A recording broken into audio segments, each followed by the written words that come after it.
My husband has been gaslighting me, and I decided to confront him about it. I have been having continuous arguments with my husband Mark for the last 2 weeks.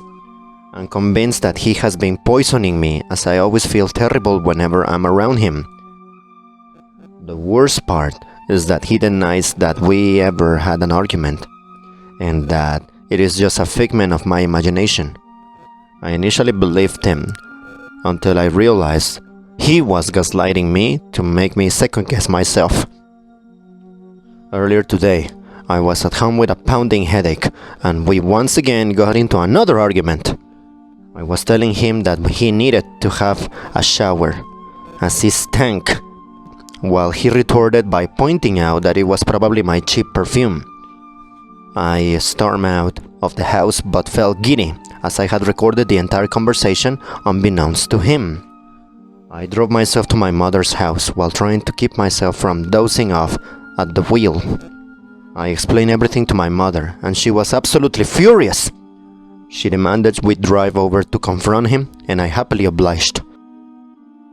I gave her the recording so that she could listen to it on the way over.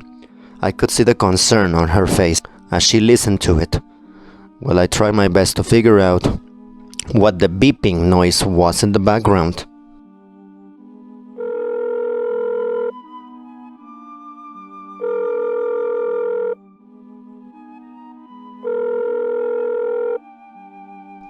I marched into the house and I started shouting at my husband, as my mother stood there with her mouth hanging open. I was beyond confused as she vomited on the floor before running out of the house. I am now sitting in the back of an ambulance trying to figure out what was going on.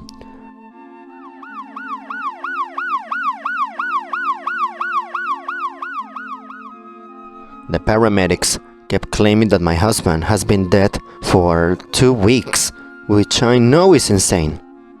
I'm still feeling lightheaded, and I wish the police would stop asking me stupid questions about our carbon monoxide alarms.